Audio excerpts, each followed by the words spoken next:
Just a big welcome to everyone. This is just a kind of a bit of a snapshot as to the guests that we have on the webinar today. We've got some guests from Tux, Central High School, USA, St. Augustine's Cricket Club, ISIM, as well as our Marty Sports colleagues, our coaches, managers. So thanks everyone for joining us and for tuning in. We really appreciate you taking the time out of your day to take part in this Connected Coaches series.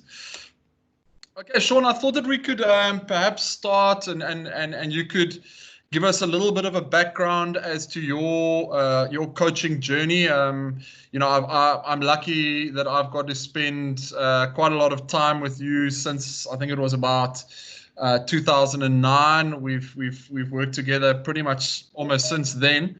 And I know the journey. I know your story before ending up at Stellenbosch University, as well as your journey at Stellenbosch University itself. But I thought you could perhaps just let everyone know a little bit of Sean Surmon's story, where he started, where you've come from, and how you've ended up at Stellenbosch University as the Deputy Director of High Performance Sport. Sure. Thanks, Grant. I hope that hour is enough. So I mean, I was fortunate enough to be in a real school that's called Parel Gymnasium, and from there I went straight to Marty's. I wanted to study physiotherapy. I wasn't clever enough. I didn't have the marks. And then I engaged into my BSc Sports Science degree, and went through that until I think it was 1997, enrolled into my master's and focused onto biokinetics, and then went straight into private practice, and within a year learned that whatever they taught me at university didn't work in real life. Had to close my business and start from scratch already, and then got involved in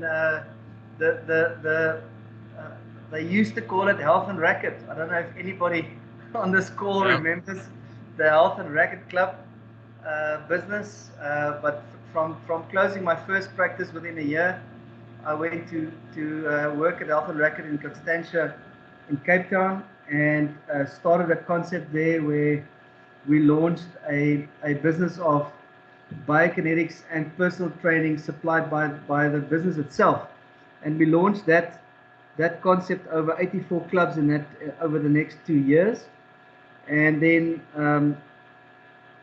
unfortunately Health and Racket did what it did, and it closed down. It was sold to Virgin, and from there I moved to Sea Point, where I opened a club for at that stage it was called Bodies Under Construction, and we launched. They went from a very small personal training studio into a kind of a bigger club, a private club scenario, and we launched that, and I managed the club for them, and then I took over their biokinetics function and did some personal training, but kind of in the background kept on teaching and lecturing at Stellenbosch University. And then in around 2005, Professor Bresson contacted me and said there was this rugby coach that used to coach Western Province and Eastern Province, and he was a famous scrum half, etc., and also an alumni. He was starting this concept of a private rugby academy, which was quite unique and the first at that stage in the country. And he contacted Stellenbosch University to become the scientific support of his academy, and she wanted a program manager, and that's kind of when I got my foot back into Stellenbosch. And since then, from 2005 through to 2011, I was involved with Alan Zondag and his Rugby Performance Centre. Throughout all of that, there was extensive involvement with para-athletics since 1998. I was also involved, fortunately, way back when. This is big memories, where there used to be a team called the Cats in Super Rugby. I don't know if anybody recalls them. Andre Margraaf was the coach. Chris van Lochlenberg was the fitness trainer, but I was his scientific backup support. I did all the testing and all the data for him. In 1998 to 2000, very involved with the Western Province senior netball teams, and in those 2 years there were absolute legends involved in that team. The list goes on. They were amateur athletes, and they actually list as one of my most significant athletes ever trained. Okay. That's way back. And then I got my stint into football. So I took the oval ball into the round ball, and got involved with Santos. And then from Santos I got involved with Ajax football team. That was the amalgam, the get together of Cape Town Spurs and Superstars, Seven Stars, and for 3 years I worked as their manager of medicine and science to put together that first project. That was quite an interesting job. It was a full-time job, and I was the trainer for the under 5, under 7, under 9, under 11, under 12, under 13, the under 15, the under 17, the under 19, the reserve league, and the PSL team. Jeez. Yeah, that's quite a handful. All of those teams, had to be taken care of on a daily basis, which was a very good experience. And then I think then in 2005, when I really committed to the Rugby Performance Centre, there was a 7-year block where myself and Alan worked very closely together, and worked with 45 rugby players every day of the week for a period of 10 months over a period of 7 years. And that was quite a block where I could experiment, and the coach allowed me to do what I want to. It was, I mean, we called it our lab of experience, and we tried various things, and the coach was online with me. And then unfortunately that had to close in 2011 because of by 2011 every union had a rugby academy, and it was paid for, and ours was a private academy where kids had to pay themselves. So that had to close, and it all happened at the right time, that in 2011 that the Hope Project launched a center that was called the Center of Human Performance Sciences, headed up by Professor Bassan. And when I called and said, is there a lecturing job, is there anything for me, I've been retrenched, is there anything that I can pick up at Stellenbosch University? And it was, something that happened at the right time, at the right moment. And then from there, we got involved with the Center of Human Performance Sciences, and since 2011 that grew and developed into the multi-sport high performance unit at the moment. I remember when you joined us at the Center of Human Performance Sciences, or otherwise known as CHIPS. You were still staying out in Riebeek, and you were driving through every day to Stellenbosch, and you were working very closely with the now Dr. Warren Adams at Marty's Rugby. And I know that there were many extended stays away from the family when you had to stay in Stellenbosch because it was pre-season for Varsity Cup, and there was the young guns and the senior team that you guys were working with. But that was also quite a unique experience. I remember you always reflect back on that time with, I think it was yourself and Warren, and I think Francois Retief were working with the rugby guys, and you had quite a cool program running there with them. Can you maybe elaborate on that, seeing as it was working with student athletes, and there was one team that had 3 almost dedicated trainers with them. Yeah, it was so it was I got the job, and my first job was to be the trainer of the junior team, and I had to report to Warren Adams, who used to be my student that used to report to me. In any case, so he was in charge of the seniors, and I got to do the juniors, and that was 2 years of driving in and out from Riebeek to Stellenbosch, 200 k's a day. Sure. But to get involved into a unique setup, to work with 80 rugby players and to work them through the gym in the mornings. We started at 5:30 in the morning and finished at 9:30, and then our last session was 5 to 7:30 at night. Yeah. And I think it was the start of kind of putting a proper program together around how we support our rugby program. Yes. Who needs to be there? What are the key components and service interventions that we have to support our rugby team with? Yeah. And then it just got enough, and I had to move, so I moved to Paul. Tommy, Sean, I know that working in disability sport has always been a passion of yours, and I think from either your honors or your masters here, you were involved in that, and you have been for a long time. Can you perhaps just tell us your kind of your elaborate a little bit on your journey within disability sport? Sure. So I think my connection started with 2 legends of this field, and that was Corneille Rousseau and Professor Brisson. And my first outing was actually in 1998, when the 2 of them sent me on a mission to Kimberley. Sure. To go and do. I had a dietitian that I had to take with me, and the 2 of us went to do extensive testing and interviews with the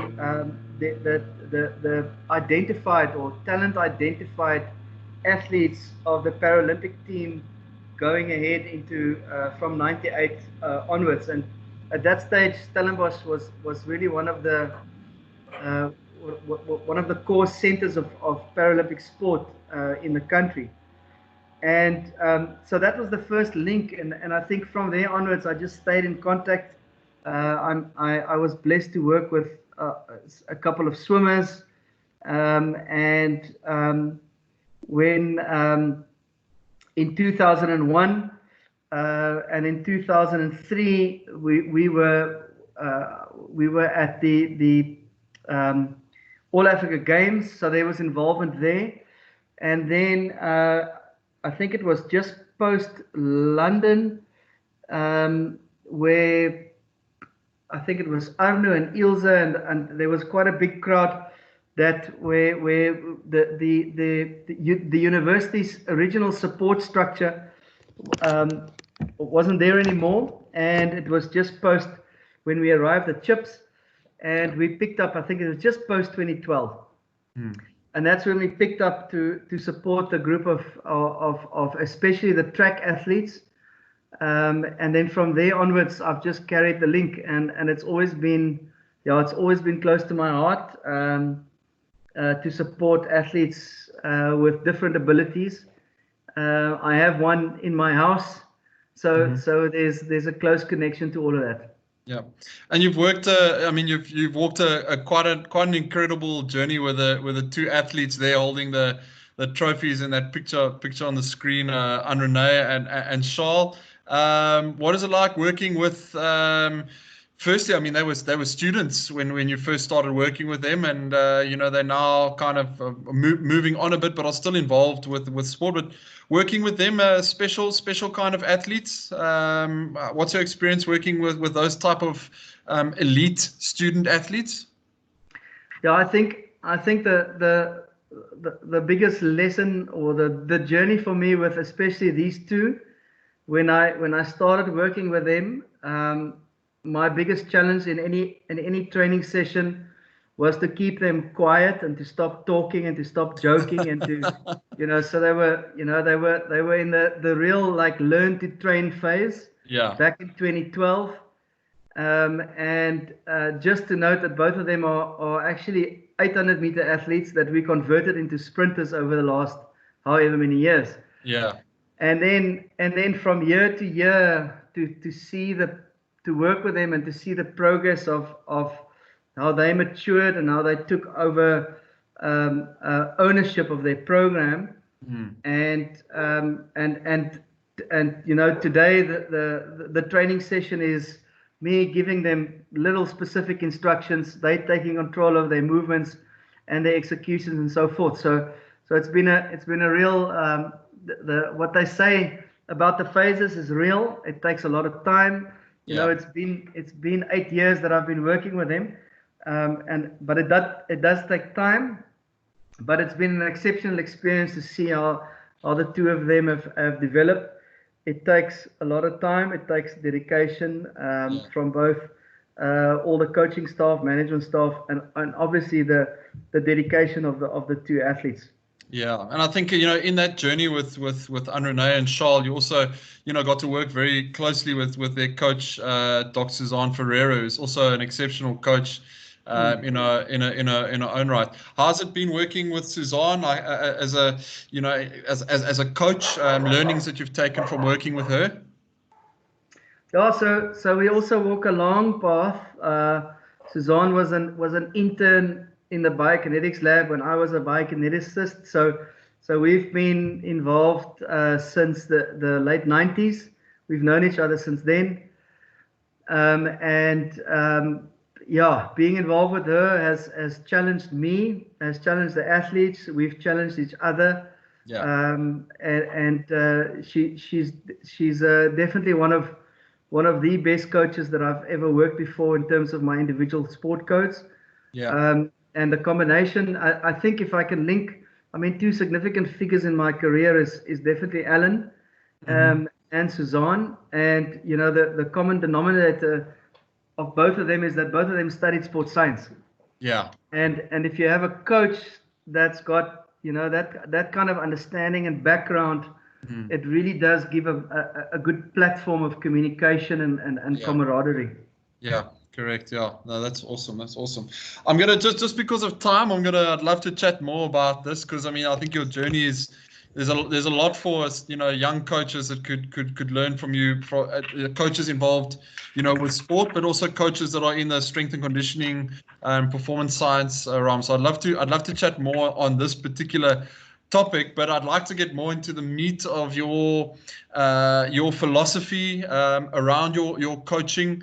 And how has it developed and changed over the years? The two pictures that when we initially got together and just discussed this presentation, the two big teams that came out was your time working at the RPC with Alan. And the whole concept around the Rugby Performance Centre, as well as with our Marty's Rugby Sevens team under the guidance of the then head coach, fondly known as Miyagi, Mr. Ian Campbell-McGeeshie, and assistant coach at that stage was Zukanya Magwa. So, Shawnee, can you tell us just a little bit about your coaching philosophy, in your involvement with those two teams and how you approach coaching these days? Okay, so there's a couple of levels here. So what I learned in terms of coaching when you work with talent and you work with development, this is outside of S&C and outside of, call it biokinetics, where we're talking about movement therapy and so forth. But a big lesson, as we listed up there from Alan, was that there's always room to coach someone better. And I call it lazy coaches. They want to choose the best player and the best player only.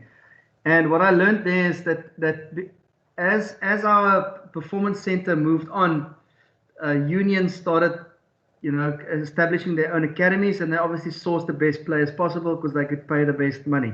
Yeah. And a couple of the names that we list there, none of those names were anywhere close to a first team. So Carl Brown was a second team player. Bernard Leroux was a boy from Moorreesburg that when he came to the Rugby Performance Centre, I took him to the waterfront in Cape Town. It was the first time in 19 years that he's ever seen the ocean. Okay, so in terms of Cape Town, he's never seen the mountain. SPM Array was a second team player at Boys High. Chase Minnar was nowhere to be seen. Thurlow Peterson, Damien was in a high school that no one knows about, you know. And then Josh Strauss was a guy living in Belleville, and his mother called Alan and said, "Please, I've got a son that's not doing anything in his gap year. Please, just can you keep him busy?" And you know, those are the stories. So Yeah. so with an intense program with dedication around coaching and investment around coaching players to become better, that was a huge learning piece for me. That you don't necessarily need the guy or the girl that's the best player. You can definitely coach them to get where to get where absolutely where they can become. And that was the purpose of the academy was to produce players that we can enroll into a professional environment. Yeah. So in And these terms are of players that would have been, you know, forgotten about if, you know, they would have potentially stopped playing rugby at the end of matric, or maybe dabbled in a bit of club rugby. And if it wasn't for the structure and the potential that and the eye for talent that Alan had. I mean, Carl is probably he's probably the most successful Springbok Sevens captain ever. Bernard has gone on to represent France. Espier is at the Stormers. Chase was a Springbok Sevens player. Thurlow's played professional rugby. Damien Dallendy just you know, won the World Cup last year, and Josh has got a successful career for Scotland. And these are guys that would have never ever made it. Sure, 100%, 100%. So okay, and then if we go into kind of S&C and biokinetics space, I've always believed in a see one or watch one, do one, teach one approach. So you watch a movement, you definitely need to try it yourself and experience what it feels like, what's going on in your body, what are the key, you know, the key components you need to remember and what you can communicate. And then the challenge is to teach one. And then to transfer that into your client or your patient or your athlete is the ability that the less you have to teach, the more you know they've got it. Yeah. So there is a lot of teaching, there is a lot of process to take place, but the more they take ownership of what you've taught them, the better they become. So one of my ultimate outcomes of an exercise is where the athlete can tell me whether that was a good one, a bad one, or how they rated, why, if they could have done it better, what would they have done, and then like loop that into the next reps and how we can do it better. Yeah. So athlete empowerment is definitely one of the big ones, and education. I think athlete education, in terms of them understanding why they do things, is one of the most underrated performance enhancement interventions that we simply don't apply enough. Teaching movement is very important. It's really about the movement, and then every body has got its own way of doing it. And then the skill of what you say for an athlete, a patient, or a client, to understand what they've got to do in terms of their strategy of movement. I think that's quite a special skill in our field that needs a lot of attention in terms of optimizing their movement skill. I think you've got to. I remember when we were going through this and putting this together, you had quite an interesting story about one of our Marty's rugby players and getting him to learn a movement in the gym, or getting him to at least think about his movement in the gym. Do you want to perhaps tell us about that that story? So what was we called him Groenie, eh? Ian Groenewald. So he was a very large, tall lock that played for us, very hardcore. And I think we were talking about a deadlift, and I asked him, so okay, well, when you get down there and you're about to do your deadlift, what do you think about, Yeah. And he said, I think his answer was nothing. I just lift. Yeah.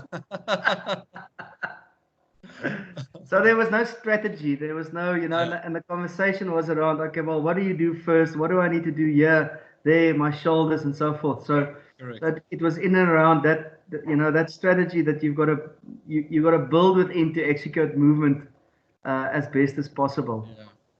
And moving on to the next point, I think it's a famous quote that anyone that's worked with you has heard you say. You won't die. What are you referring to when you say you won't die, as well as your experience at the RPC in the House of Pain? Yeah, so we had a special little field. It actually was a rolling ball uh, um, field that we converted into like a metabolic training area. Mm-hmm. And myself and Alan decided to call it the House of Pain. And one of the quotes was, when we do train and when we want to raise the intensity of training sessions, we will raise it as high as we can. Mm-hmm. And the only, the comforting instruction around what we are going to do was that everything will be okay. You will not die. Yeah. That's so the challenge is how close can you get to that, and how it transferred was the principle that we had was to train at intensities that are always higher than match level, Yeah. always. Mm-hmm. It's much shorter of duration, but you obviously get used to that intensity, so that when you get to a game, you have time to actually, rather use your decision making without having to worry about how you feel, short of breath, that you need water, that you need to rest, etc., etc. Yeah. So it created that kind of a buffer Mm-hmm. so that we can optimize performance during our matches. That was really Yes. the, Yeah. yeah. So Yeah. short and sharp training sessions. We trained twice a day, every day, 5 days a week, but it was very much planned, short, sharp. It was never longer than 75 minutes. Yeah, and the application of that kind of training program to within the Marty Sevens environment. I think this particular year when this photo was taken, I think Miyagi won Coach of the Year, and I think the Sevens team, it was a very special group of players, and a lot of them have gone on to play professional rugby. I think they won Team of the Year as well. Your involvement with head coach Ian and Zoo over the years, or particularly in that time, how were they as coaches? How did they grow as coaches? What did you learn from them?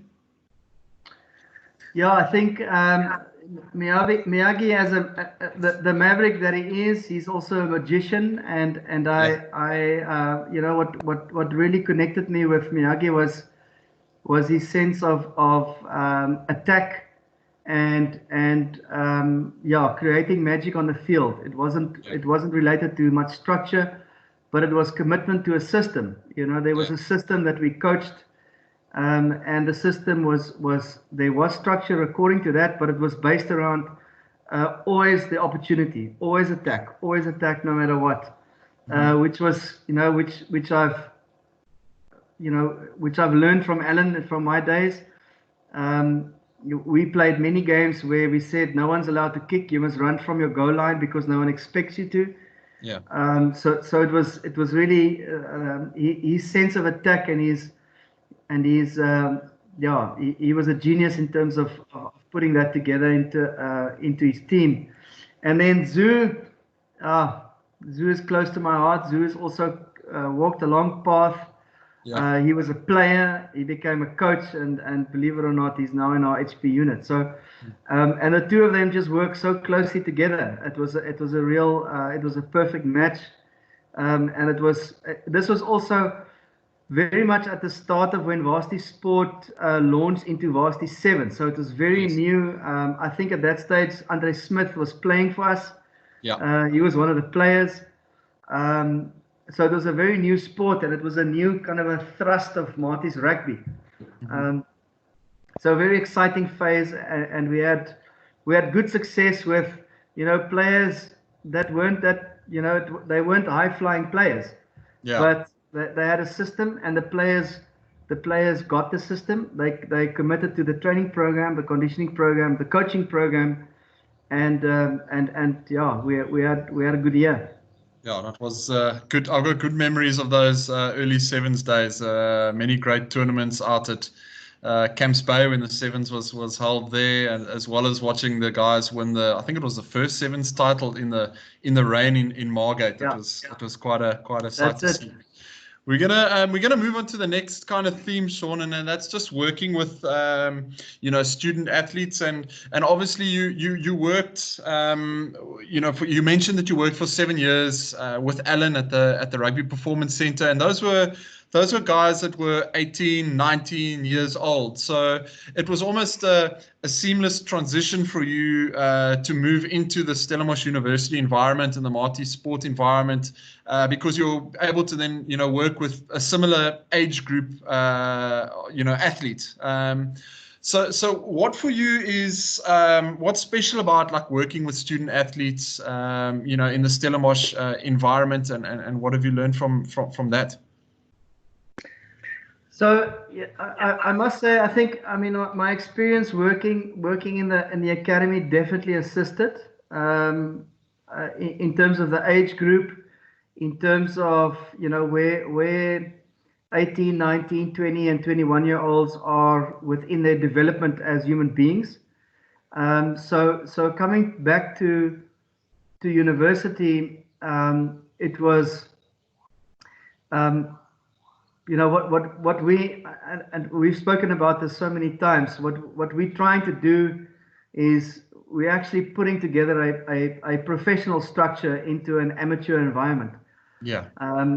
And at first, over the years, there was always this perception that the student athletes are under so much pressure that they also don't perform that much academically because they want to do their sport. And over the past couple of years, we've started monitoring them, and in the end, what it's shown to me is that these student athletes are actually so resilient, and the reason why they're doing sport is because they can do more than one thing.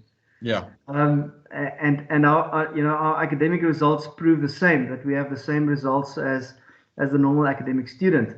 Mm-hmm. So working with them, the complexity, they are in a phase of their lives where they want to do as much as possible. They can achieve as much as possible. There's a lot of energy involved in there, and I think I feed off that, which is Yes. which is why, and there's so much, if you ask me how old I am today, I would say I'm 23 and I'm still a student. So I still relate to those days, and I just have a keen interest in working with young people, changing and influencing them in a way that I can to set up their lives based on the experience that I've had in my life. Yeah, and I think the advent of varsity sports and varsity cup, and you chatted about the professional mindset within an amateur environment. I mean, we're definitely dealing with student athletes that are coming out of school and are expecting and almost demanding a professional environment within Marty Sport.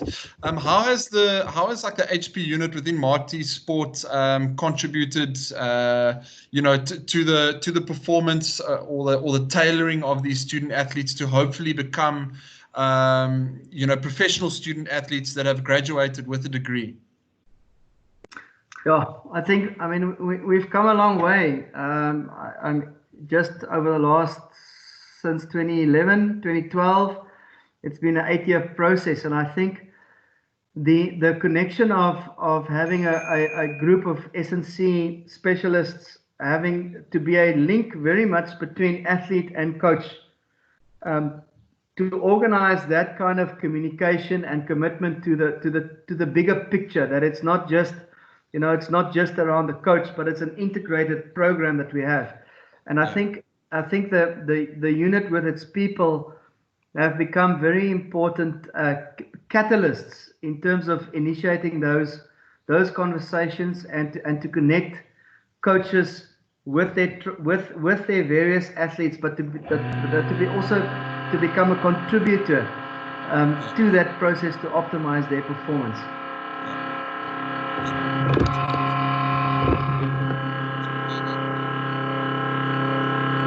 To some, fantastic leaders and mentors in the tertiary sport environment with Prof. Brisson and Ms. Ilham Groenewald. Your learnings from them as leaders in the tertiary sport environment? Yeah, geez. Yeah, Prof. Brisson was my teacher of resilience. She was my teacher of definitely a lot of movement. She used to lecture us on perceptual motor skill.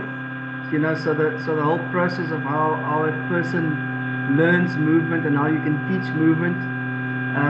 She's always been a supporter of my profession. We've never lost touch since 1993 when I started studying ever in the process. So she was always a formidable figure and pillar of strength in my profession. And then since I joined Marty's, Ilham as well, in terms of her support coming in and having to change whatever is going on at Marty Sport. So there was a process of building trust, and for someone to trust me and for what I do, I have huge appreciation and I have huge respect for.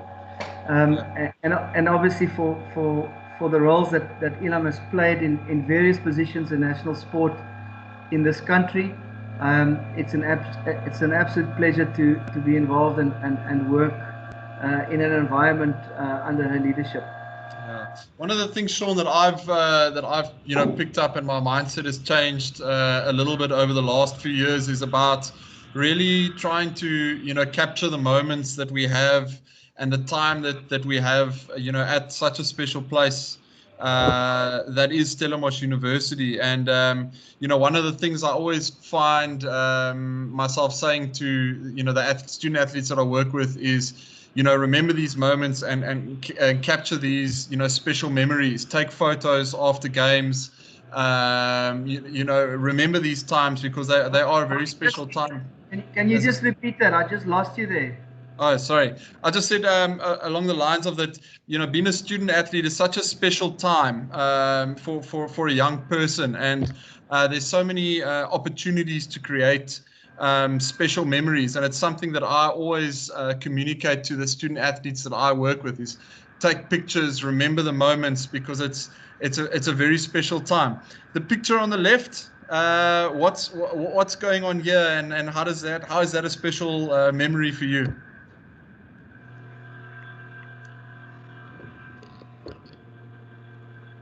Sorry, Grant, can you hear me? Yes, I can hear you.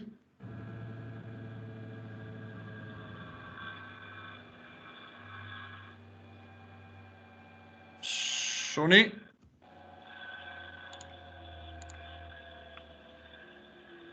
Can you hear me now, Grant? Yes, I can hear you. I can't hear you.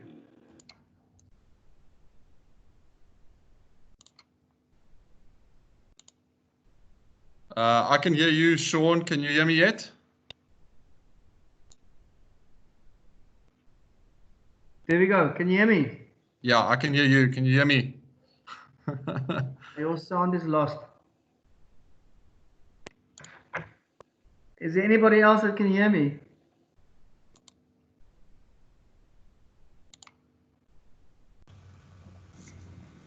Yes, Sean, we can. Can hear you.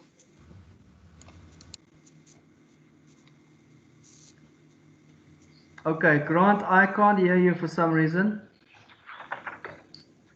So if I may, on behalf of Grant, he wants to know the picture on your PowerPoint presentation. What is special about that? Grant. Sean, can you hear me? It's Ilham speaking. Okay. Sean, can you hear me?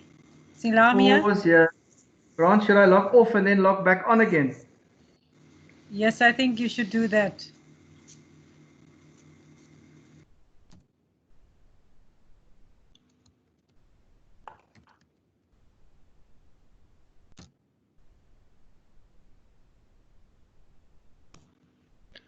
Apologies for that, everyone.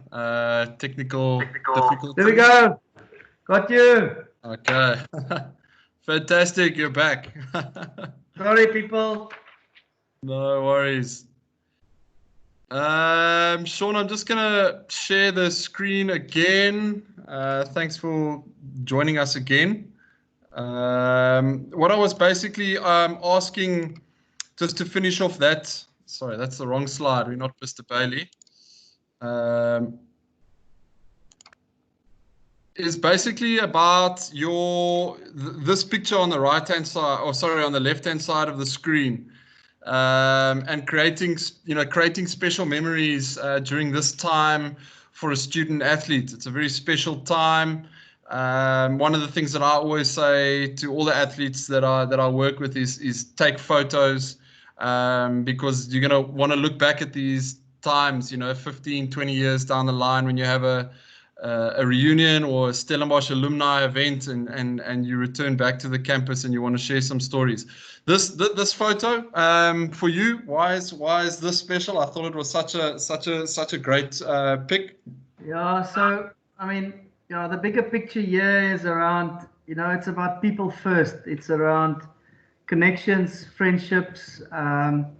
The journey of how you connect with student athletes and staff members and those working around you, and creating memories and legacies. And this picture is actually when we won the Varsity Cup, and the all six of us were in Paarlgym. So here I'm standing with the guy in the blue shirt with all of the chest hair is Andre Smith. He was the trainer. But this guy used to, I mean, he came from UJ and he played for us in 2011, 2012, 2013. Then he kind of hung around, he got involved, and he became like an assistant trainer and eventually developed into a trainer. He took over from Warren Adams. Then he became the SA Under-20 national trainer, the SA schools trainer. He became a Varsity Cup winning trainer, and then also recently joined the Cheetahs. So there's this, a real memory and a long way of walking next to him. The guy on the guy right behind me, Mr. Momsen, is the son of one of my teachers that is still teaching at Paarlgym. That's playing, that was playing for us, and the rest of them are all Paarlgym boys. So there's memories, there's legacies, there's long-term relationships, there's people connection that I think is the real essence of the job that I enjoy the most. Fantastic. I'm going to move on to the next slide and kind of the last theme, just so that we can have enough time at the end for any questions. If anybody does have any questions, please feel free to put it in the meeting chat, or we will have some time at the end of the conversation for you to turn on your mic and video and to pose a question to Sean if there are any. Sean, the Marty Sport High Performance Program, you've obviously been integral in shaping the program into what it is today. Your thoughts on the high performance program at Stellenbosch and how it fits into your philosophy? Well, I think it's exceptional. I knew you would say that. Yeah, it's been a long journey since 2012. Yes, I mean it was myself and you, Grant, and Prof B. Yeah. And we've developed this program over a couple of years, and you can see there that we've built it into a group of 10 of us. Within the IMS program, a real journey has been to connect the integrated part of it, is to the sports science part, the technology part, our medicine part, and so forth, and to really get to this program to work in an integrative manner.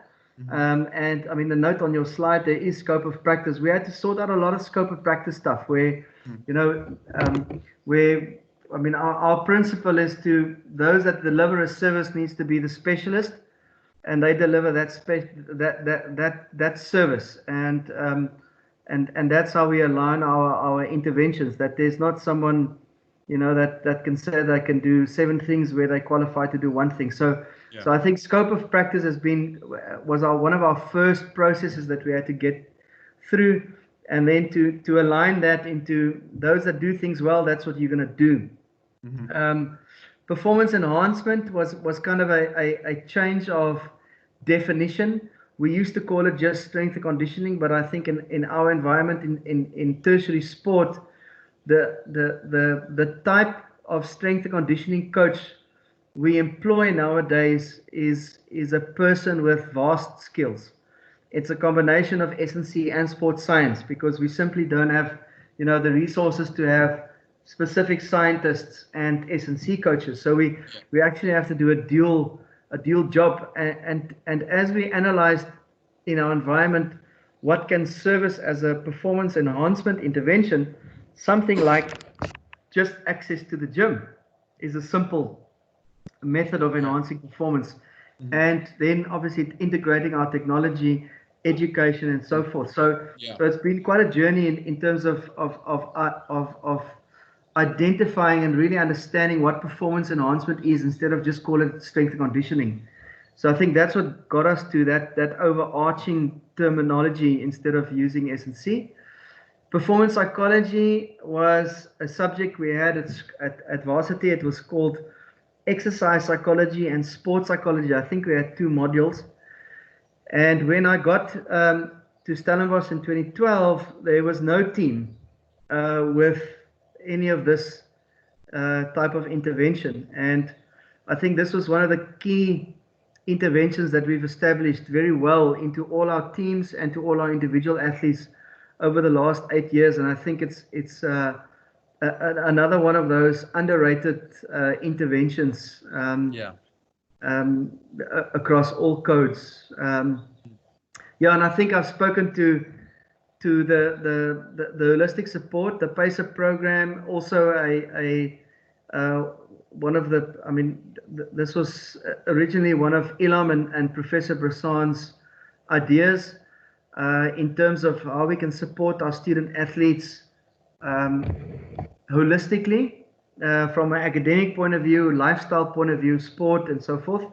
And I think the program has proven its success, where we're sitting with an 85 to 90% pass rate of all our student athletes in terms of credits. And those are the three key components. And then lastly, what's key obviously going forward is around smart recruitment. And it links with some of my philosophy is around that you don't necessarily have to go and recruit the best player. You can coach them to become one. But we have to be smart within our limitations in a tertiary environment with regards to academic access, budgets, etc. And I think that's in essence where we landed over an 8-year process of putting this program together under good leadership. Fantastic. And I think you also, when we were going through the notes, you spoke about the journey from a student to a staff member. And I think pretty much everyone in that photo is somebody that was a student at Stellenbosch University and has made their way kind of through the ranks as a student, and is now working actively within the HP unit, which is great for the system. Yeah, I think many of them were students. Some of them played for university, but they understand the sport, and some of them have been there for a long time. So the longer when you've been in the system, you understand it. You've got maroon blood. You understand the life of a student. The link between becoming an S&C after understanding the life of a student when you were in that environment. Yeah. You know, that's invaluable. And to create a career path in this area of S&C where there's not much of that around in this country. Yes. And I think that's a valuable proposition that we offer. Fantastic, Shawnee. Thank you very much for your time today, and for sharing of your knowledge. I hope that everyone that was able to attend today took something of value out of it. I certainly did, and yeah, we will be. I just got one more slide to show everyone. So next week, everyone, Coach Zanele Mtadana, our current Coach of the Year at Marty Sport, will be joining us from 3 to 4. It will be the normal time slot, and we will be chatting to her about her coaching journey at Marty Sport, as well as her coaching journey and philosophy leading up to her appointment at Marty Sport as the Marty's netball head coach.